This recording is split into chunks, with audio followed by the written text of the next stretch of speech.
Welcome, everybody, to our session. Thank you for joining us today for our next week of Summit session, The Collaborative Effect and How Outsized Impact is Possible. Please note that closed captioning is available and can be enabled at the bottom of your Zoom screen by clicking on the three little buttons labeled More and then clicking the option labeled CC.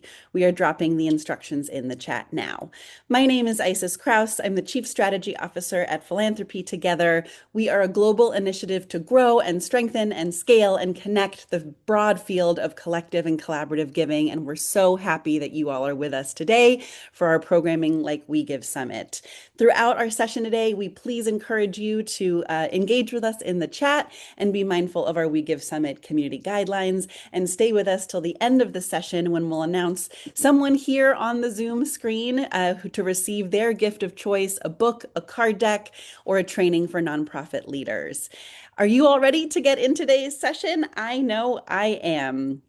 Today is all around this big, new, growing field of collaborative philanthropy and a research study that we did at Philanthropy Together alongside our partners at Via Nova and Redstone Strategy Group, looking at 22 amazing bright spot collaborative funds and the grantee experience of those groups. I'm going to share a few slides at the beginning to go through our research all together, and then I'm so excited to welcome two pairs of speakers up, two different collaborative funds and one of their grantee speakers to the stage. So with that, I'm going to share my screen and my slides here. So first off, what are collaborative funds? Collaboratives pool resources from multiple donors to support the people, movements, and nonprofits working on complex, systemic social challenges. They combine shared funding, strategy, and above and beyond resources for grantees, most often with really deep ties to community in ways that drive impact that individual funders cannot achieve alone. When we look at the landscape of collaboratives, Bridgespan research shows that there's about 500 of these collaboratives globally, and they're moving $4 to $7 billion a year through these various vehicles. So this is a really sizable amount of money moving, and it's moving in incredible ways. About 70% of these funds describe themselves as focusing on racial and ethnic equity or gender equity as a core and intentional focus on the work. For those of you who have been in philanthropy for a while, you know that that number is not typical of standard philanthropy. And so this is a real bright spot in how money can flow at scale to communities and causes and issues that need it most. The research focus that we did was really asking two questions.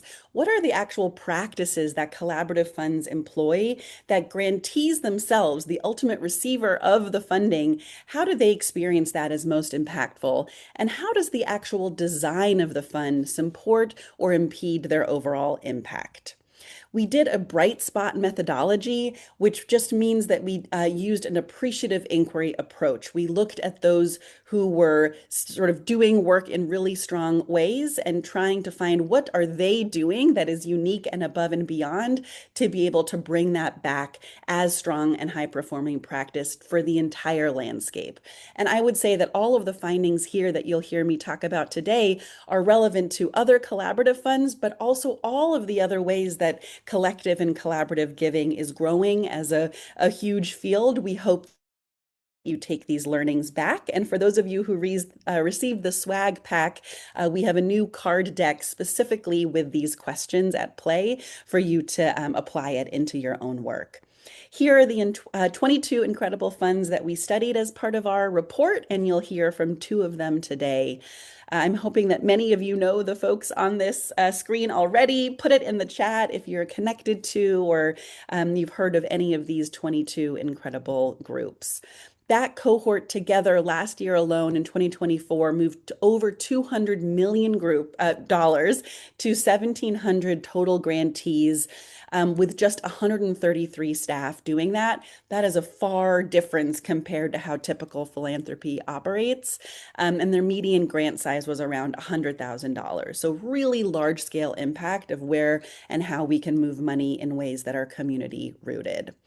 And what we found when we were doing this research is that the first finding How we did the study was that we looked at CEP, the Center for Effective Philanthropies. We used their grantee perception report survey. And so all of those 22 collaborative funds sent out this survey to their hundreds and hundreds and hundreds of grantees.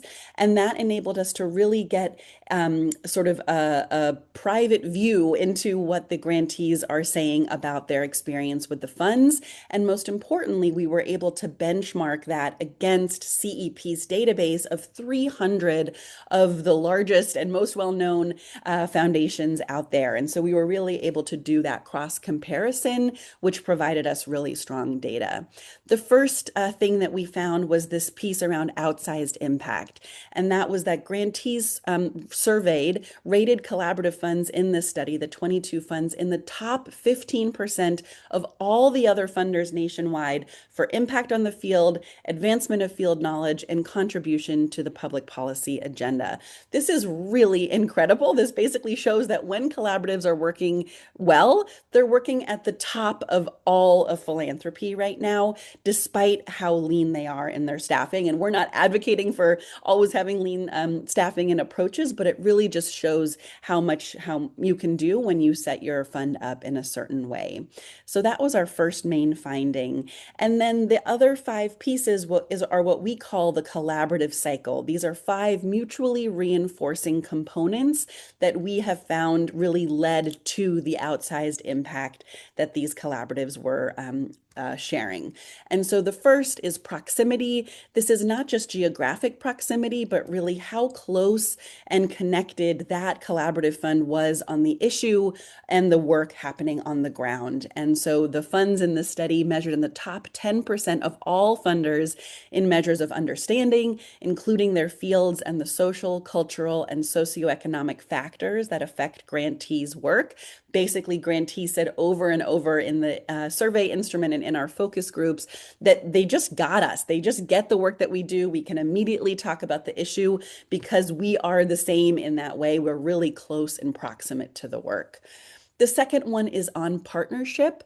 Funds in the study measured in the top 20% of all funders for their openness to grantee ideas, and in the bottom 20% for exerting pressure on grantees to modify their strategies. Unfortunately, that is all too common that as a grantee, you feel like you have to fit your mold to be able to get funding. And so this really shows how deep and trusting the relationship can be when done really well. The third piece here, the third P is pathways. Grantees were actually twice as likely to seek fundraising support from Bright Spot collaboratives compared to other funders. And I think we often hear that these kinds of intermediary groups, are they acting as gatekeepers or not to the funders on the other end, the originating funders? And I think what this shows is that there are incredible ways where you can set up strong pathways and pipelines for the grantees receiving money from a collaborative to then still have relationships with the funders, with other grantees, and with other field experts and leaders. The fourth P is patterns of practice. This is where the rubber hits the road. You can talk all you want about trust-based philanthropy and the values, but are you actually doing that in your grant making? And the funds in this study landed in the top 10% of all funders for the streamlined nature of their processes, and the top 20% for processes that were straightforward, adaptable, and relevant. And so it really matters how you go about doing the grant making. And the one interesting piece in talking to all of the funds was that they themselves wish they could do even more in terms of multi-year gifts and trust-based philanthropy, but they were actually hampered by the originating funders that are a part of the collaborative who might only be giving them a one-year grant. So then it's difficult for them to transmute that money into a multi-year effort. And so this is something that as an entire field, we can continue to think about as more money moves in this direction.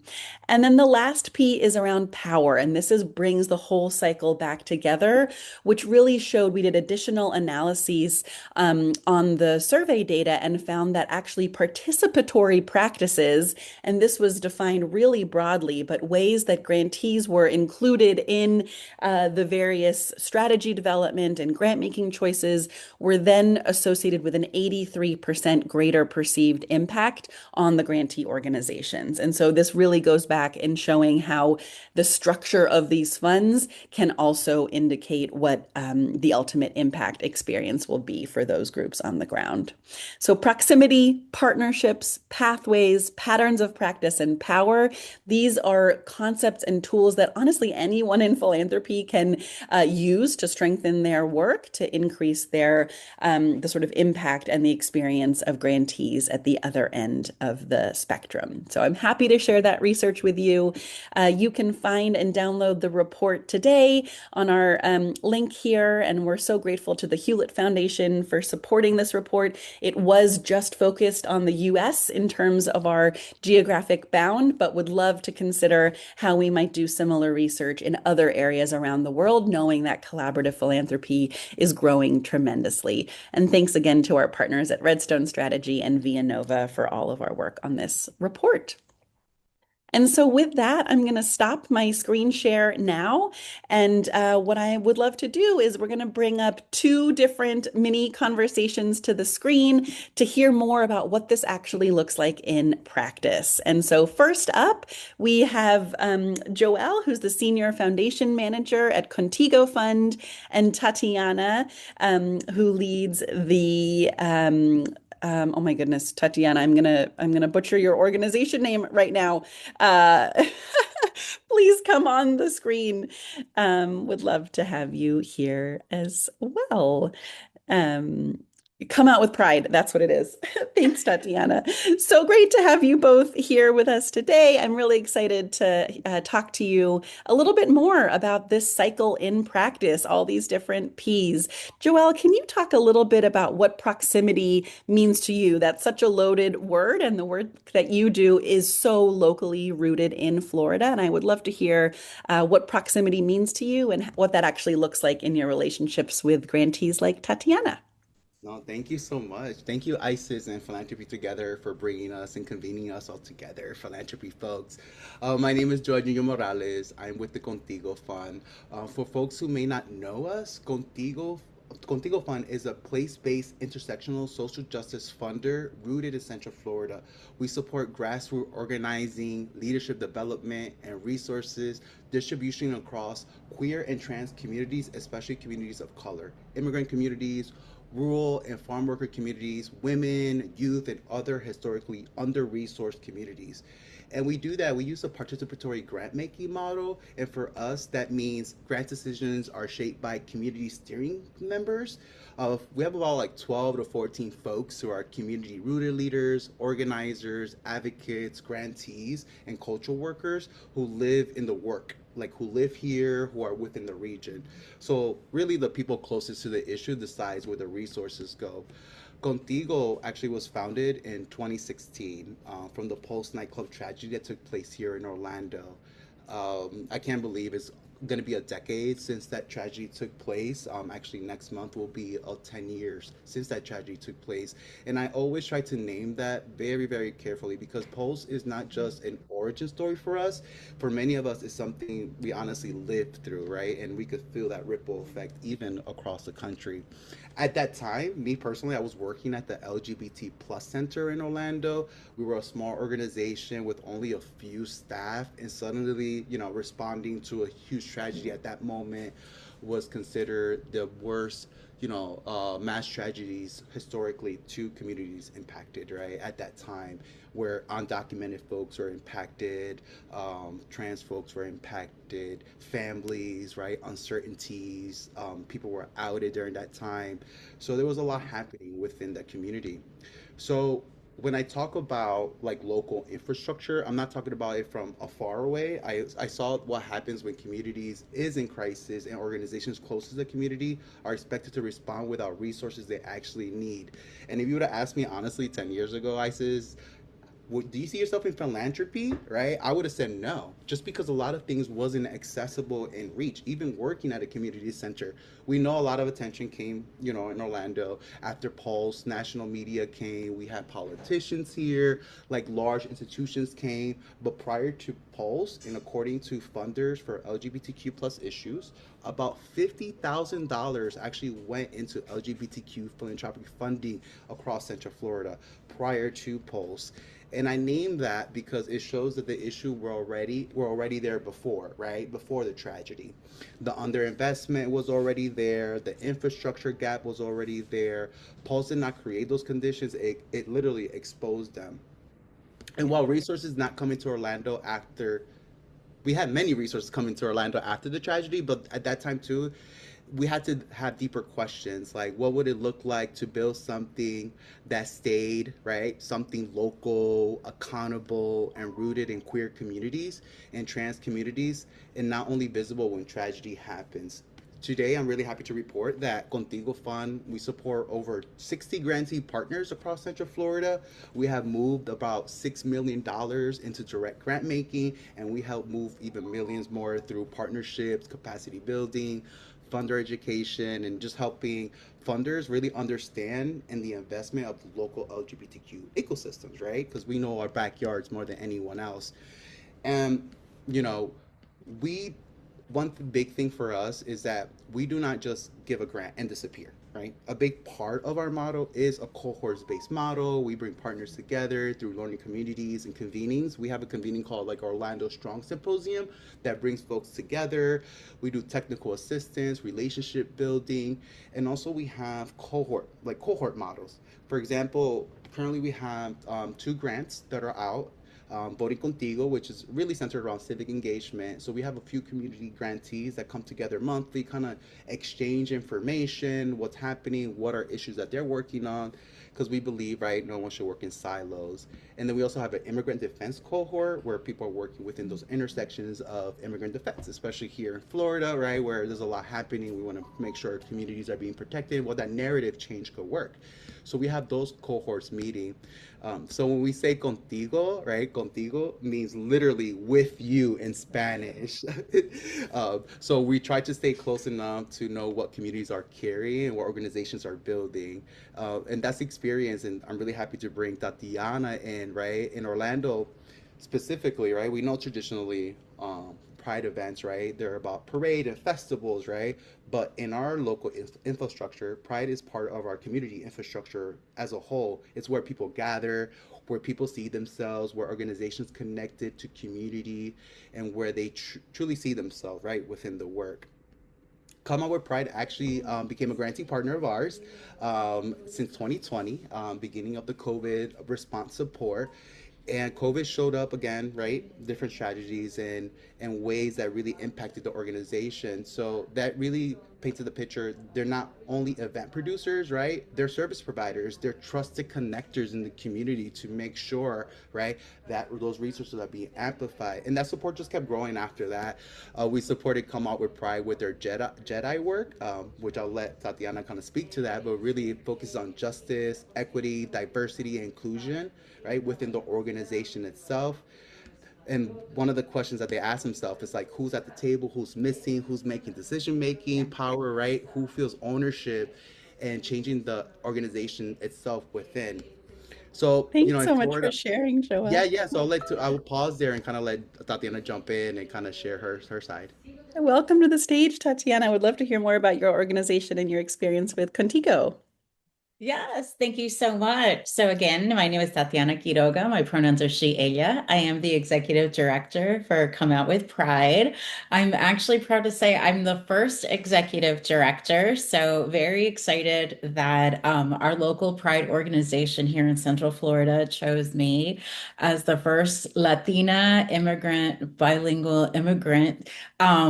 Queer woman to lead the Pride organization here in Central Florida, being that, like Joél said, we are, really at ground zero for so much of what is happening here in the United States that we are seeing really just, hearing Joél talk about everything that is happening here, in the United States, like we're just so under attack in so many different ways. anywhere from, the tenth remembrance of the polls to what right now with immigration to reproductive rights to, like just name it. I feel like, we're really ground zero for it. So being the Pride organization here in Central Florida, people think of Orlando as obviously theme parks and, plastic and lights and glitter. And so they don't really think of us as a rural community, and a community with lots of needs. And so being in the heart of Florida, we really draw in a lot of rural communities that come from all over Florida. So just because, a lot of people call us home, even if they're not like 10 minutes away. So, being that Pride organization, we really do service a lot of folks, just because their local area may not necessarily reflect or look like they do, like Joél was saying, so then that's kind of where we step in and help fill in those gaps. And like with Joél was saying, with the support from Contigo, we really have been able to increase our year-round programming because, little secret, we're queer all year round. Just like we're brown all year round, we're Latino all year round, we're bilingual, where our status, is it doesn't change all year round. All these things, our identity of who we are, our whole being it lasts all year round. So that's why it was so important for us as an organization. And despite what, a lot of people think of as a Pride organization, we are very grassroots. I am the only paid staffer, so I literally work with an incredible team of volunteers. And we realized very quickly that we have to keep showing up besides just one time just one day. Like our community needs that gathering, that kinship, that space, that visibility, that representation that so many studies show is life-saving. We know that, using correct pronouns is life-saving for trans and LGBTQ plus youth. We know that visibility is life-saving. So all these things we know is literally life-saving for our community. So how can we not start doing that year round?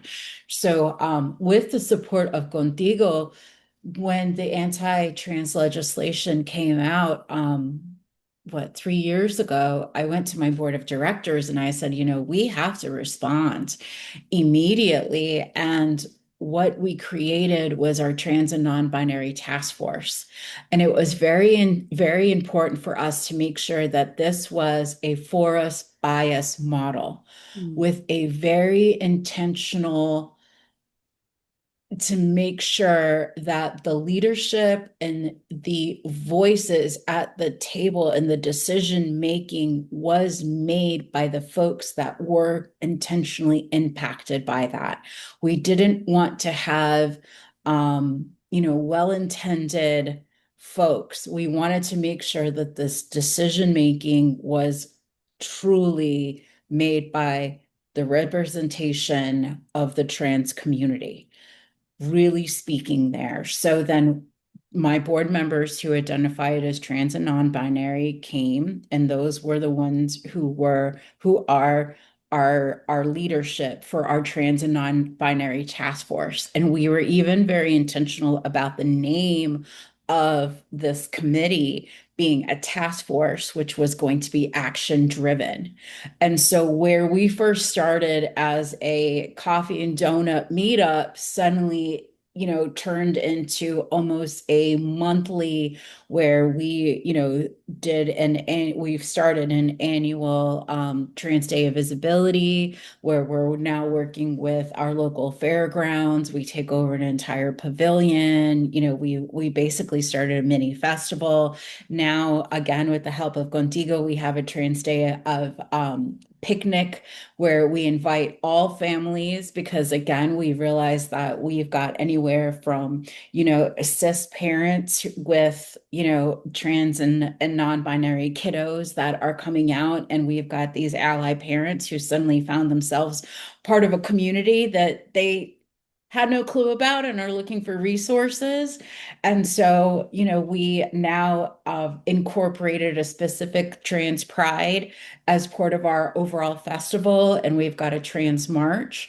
And then now we also do have our Trans Day of Remembrance, working again with our fairgrounds because it's turned into such a large That's so beautiful. yeah, it's really, incorporated and we even have a cookie exchange, realizing again the mental health impact that happens around the holidays for our community. Mm. So, and all of that really being super intentional between, what bathrooms are available, what parking looks like for our community members, what security looks like, what vendors are invited, like all of these things to make sure the entire ecosystem of that event is inclusive. And so we took that model, and then a couple years later, unfortunately, we found ourselves again in that situation with our communities of color. Especially being a Latina who immigrated to the United States, we suddenly started seeing our communities of color under attack. So I went back to my board of directors and I said, here we are again. So from that, we took a very similar model and we created our Colors of Courage Collective. And so my board members who identify as from the communities of color came together. And so last year, for the very first time, with the support of Contigo, we launched our very first Pride Juneteenth event. And Mm. it's the very first one and the very first and only one that is being hosted in the state of Florida. Wow. And so being able to see folks live that intersection between Juneteenth and Pride that isn't being hosted anywhere else, and having that intersection and really seeing folks to not have to pick between being Black or being queer or which one has to show up or, any of those things is just so powerful, especially during these times, and modeling that, and so that's where, last night we literally stayed up until 10 o'clock doing our planning call, for the upcoming Juneteenth that we have. And it's already our second one and it's around the corner. And so this work that we're seeing is just such incredible partnerships with, kind of following and piggybacking what Joél was saying, is that these collaborative conversations can't be done in silos. Even us as the Pride organization, we have to be able to do this, not just with Contigo, but then also the other grantees that Contigo works with Right. too, I love that. because then that's really where the magic happens. Because then that's where we're able to say, oh, all right, well, you guys do this with mental health, and then you guys do this with HIV testing, and then you guys do this with youth, and then you guys do, and so then that's when we're really able to cross-pollinate and truly affect that larger ecosystem. And then that's when really the community really has the ability to truly get that larger impact.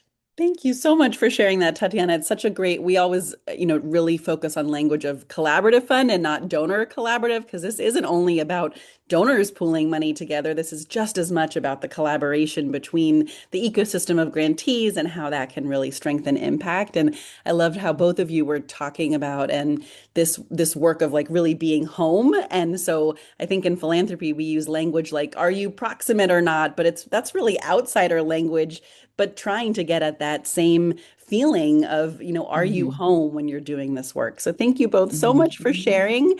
I'm gonna invite our other pair to the stage, and then we'll welcome Joél and Tatiana back briefly for our full Q&A. And so I'd love to welcome Mayra, the founding ED, oh my goodness, of Abundant Futures Fund, and Silky Shah with the Detention Watch Network to the stage here for our next conversation. Thank you both so much for being here. And Mayra, I just love your model at Abundant Futures Fund. You talk all the time about how your core goal is really just to bring in more money into this field, given what a hot topic immigration justice work is right now and how great the need is. And so I would love for you to speak a little bit to the other two P's on the cycle around partnerships and power and what that looks like at Abundant Futures Fund and your work with groups like Silky's. Sure. Thank you so much. I'll start and then I'll pass it to Silky. So thank you, ISIS and Philanthropy together. Um, I love this conversation and I wish I could see all you beautiful people who've taken time to join us. So thank you also. Um, I guess I just want to pick up with what you just said, Isis. This is a very challenging time for those of us working on immigrant justice, experiencing immigrant justice, immigrants ourselves. I mean, it is really unprecedented in many ways, but it's also not so unusual that the field that Silky and Detention Watch Network are a part of are really on the front lines of defending and protecting and advancing new ideas for us. And so my partnership model at Abundant Future Fund, we are a collaborative. We started with a pretty clear mission, which is this issue of immigration and immigrant rights is central to so much in this country. It's affecting our democracy. We're intertwined at this moment, but it's always been part of our economy, part of our culture, part of our history. Yet it's severely and chronically underfunded to an extreme. Like a handful of national foundations support the whole immigrant rights ecosystem, essentially. So I spent more than a decade at a large global foundation with a large endowment funding in this space. And when I left there, I decided that the highest, best value, what I could do for this field that I love dearly and that I'm inspired by every day, and a movement that I came out of, is figure out how to close the gap between those who I know would care about this issue and would be energized by joining the fight to fund this, and where they are, where they're not funding it. And so Silky leads one of our most effective grantees, Detention Watch Network. But my relationship with that organization starts long before, when I was in an institutional big global endowed foundation. So it's interesting for me to think about our relationship in terms of partnership and power. I have like a direct firsthand experience of what that's like when you sit at a collaborative and what it's like when you sit at a foundation. And my relationship was excellent and supportive. And I felt like I had a great connection with this organization when I was at a foundation. But now that I sit at a collaborative, it is so different. And obviously, I'm not surprised by the findings of your study. When I was at a foundation, my largest grants were to collaboratives.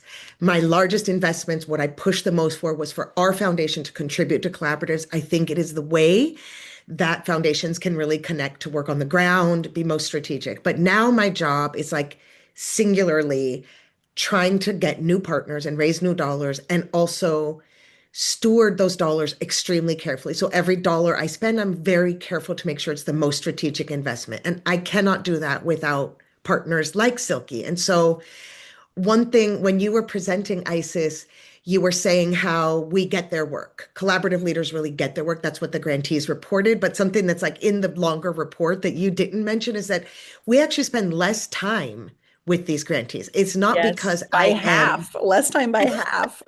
by half. So it's not like we are oppressively checking in and like trying to extract our proximity through our relationships with grantees, which we know is a thing. It is that when we're together, it is now a strategy conversation. Like Silky and I am not on the front lines, nor I pretend to be, in the way that a group like Detention Watch Network is. But in so many ways, she and I are in the same fight. We are figuring out how to fundraise. We're figuring out how to position our issue. We're figuring out how to move strategically.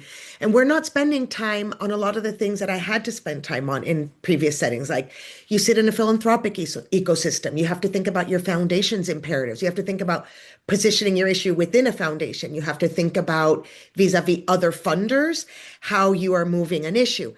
I have like the pleasure and privilege of all day long just thinking about how I advance immigrant justice and how I support this field. And so that puts us, I feel like, just in this really different kind of relationship.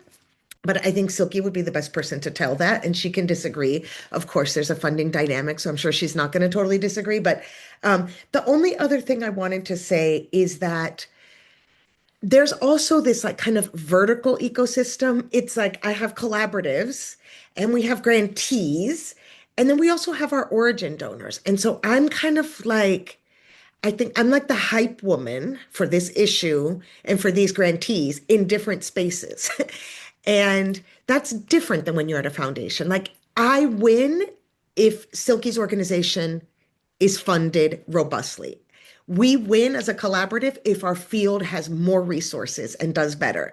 And so it's just kind of like a different relationship vis-a-vis peer funders, Yeah. because I'm a funder, and the field where we are all now fundraisers. So I want to pass it to Silky, who of course is like I can't say enough wonderful things about how strategic her organization is, and I'm curious to hear what she has to say because I'm not such a great funder that I made time to prep with her one-on-one. So whatever she's saying, we're all Saving her hearing for the hours for first more time. important work.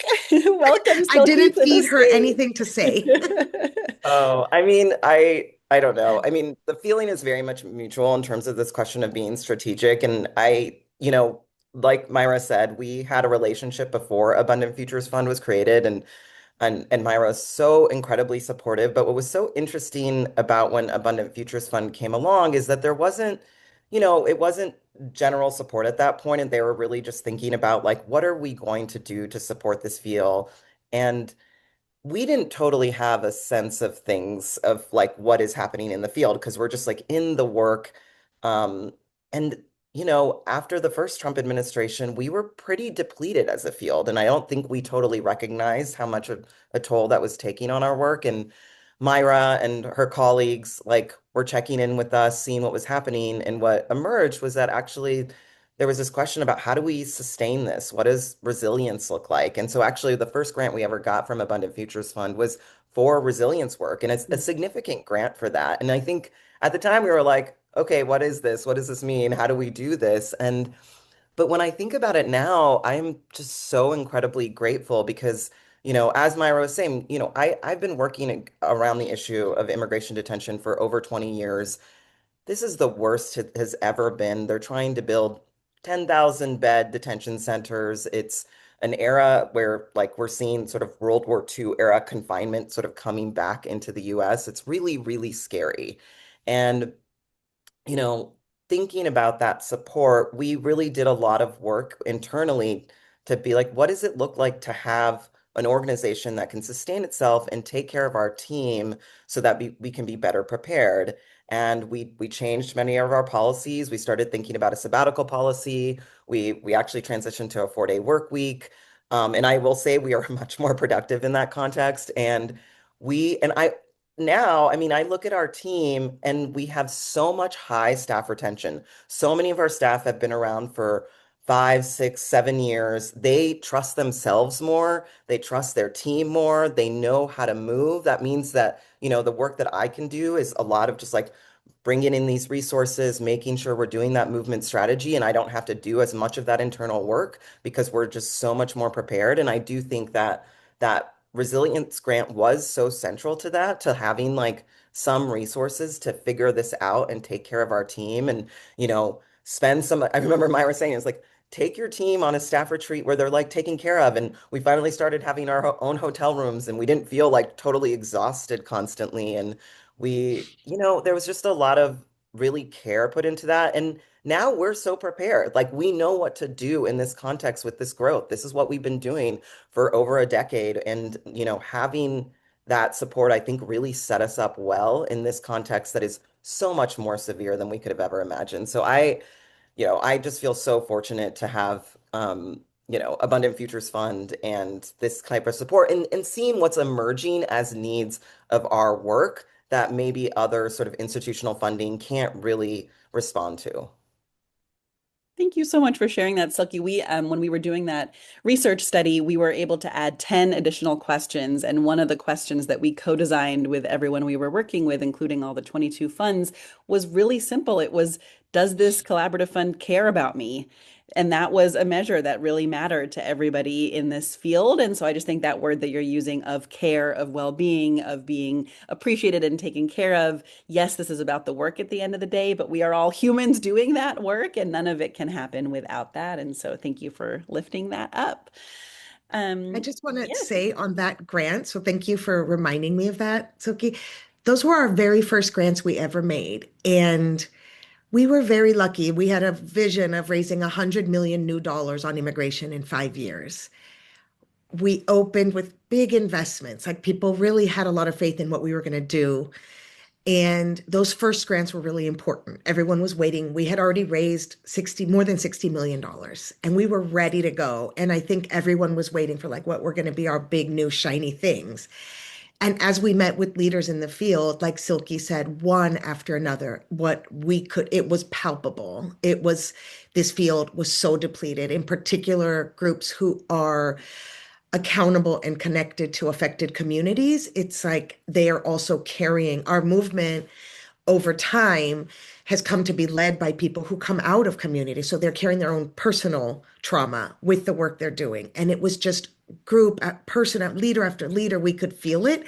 And so our first grants were not some new shiny thing. Our very first grants, we're proud to say, were to a set of groups like Detention Watch Network to say, go reflect, retreat, regroup, figure out what you need to do. And it was used in like really not shiny, sexy ways for a foundation. Like at my previous institution, I couldn't have reported on like, look, they're not sharing hotel rooms and someone else is going to bring the food. It's not like the deputy director is running to get the food and the director's not facilitating the conversation. Like we are letting them actually like think and plan. So I'm really lucky that we got to make those grants, and it set a tone of care both towards our grantees, but like I said, our ecosystem is also our donors.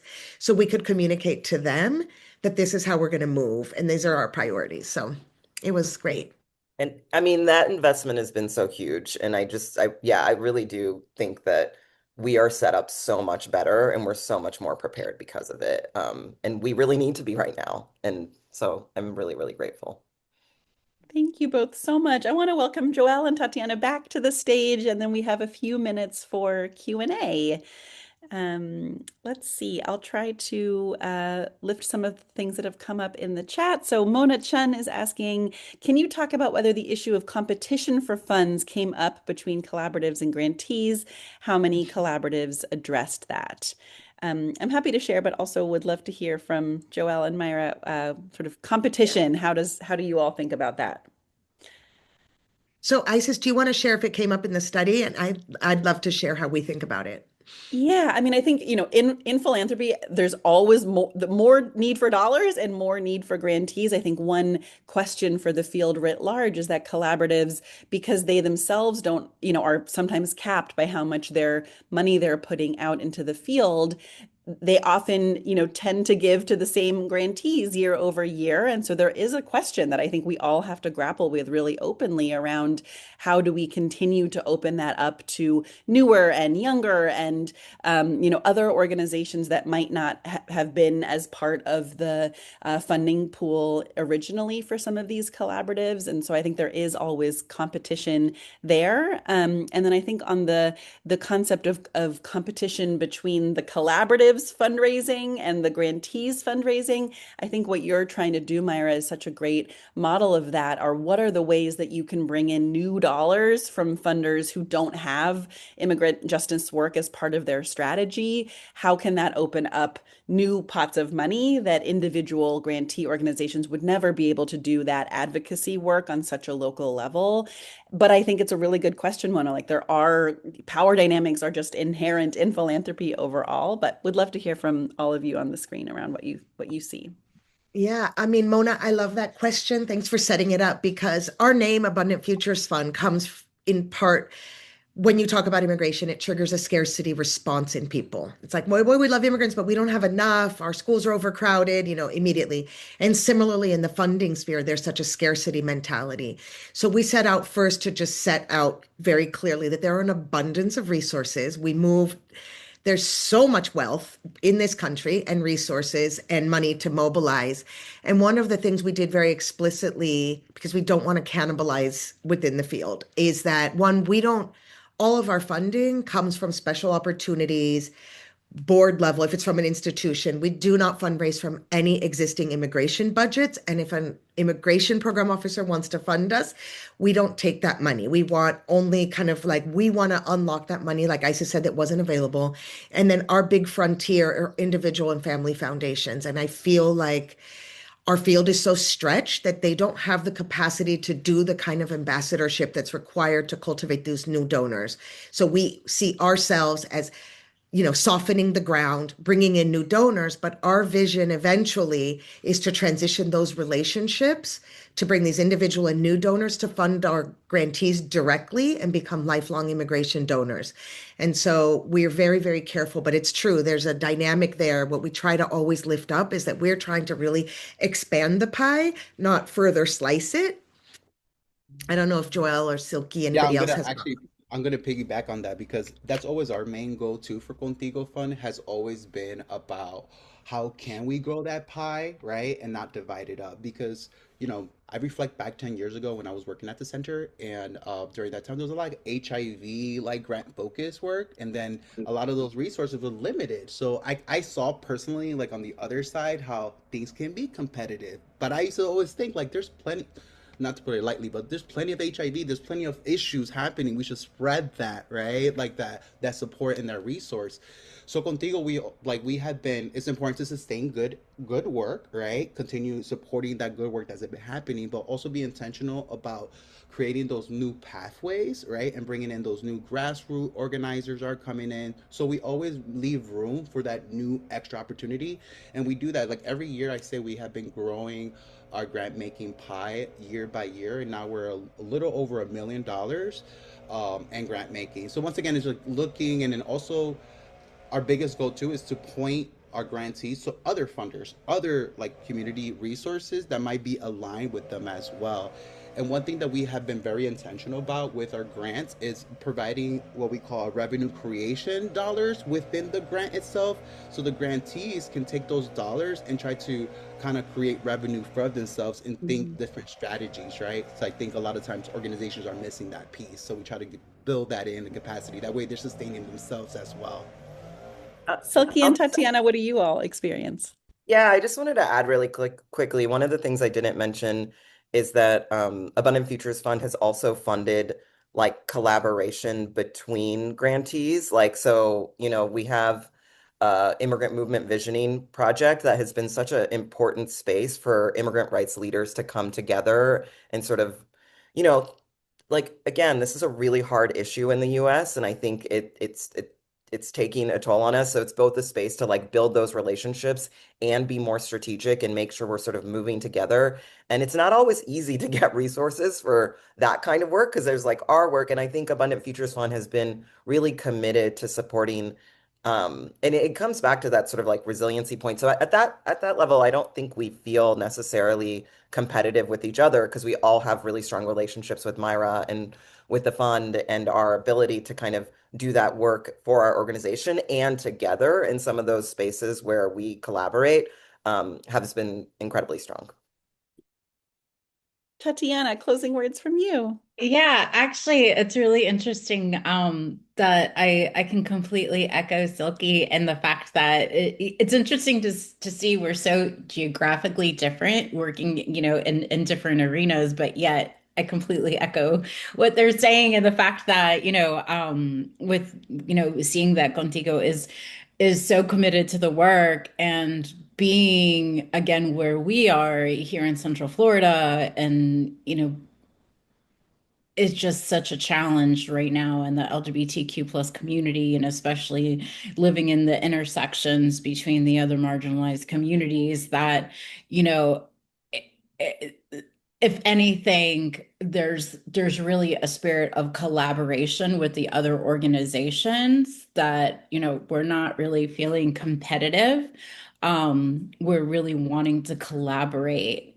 And I think that part of that is the I don't know if expectation is the word, but that's for the lack of better terms, that's kind of the culture that Contigo has created for us as part of that familiar or the family kind of, the family umbrella, like we're once you become part of that community, once you become part of that family, you're expected to work together. You're expected to collaborate, so you're part of a bigger community. So you're, it's not, there's not that nature to compete with one another. Thank you so much, Mayra, Silky, Tatiana, and Joél. I'm so grateful to have worked with you for the past year on this study and to now get to share some of these findings and hear your additional information and details about the study. I hope what everyone takes away from this conversation is that we can move billions of dollars today to issues that matter, to incredible organizations like what Tatiana and Silky are doing through the hundreds of collaborative funds that exist around the world. There's no excuse not to put money if you're a big funder or an individual donor or even a small funder into some of this work. And so I invite you all to join us as we continue to do that. Read the research, get in touch if you'd like to support doing this research outside the US and learn more. Thank you all so much for being here. I wanted to share that a quick poll is going to go on the screen so you can rate this session. Keep the conversation going in Whova. And our raffle winner for today is Kimberly Profit. So congratulations, Kimberly. We'll see you all at the next session. Thanks for coming to We Give Summit.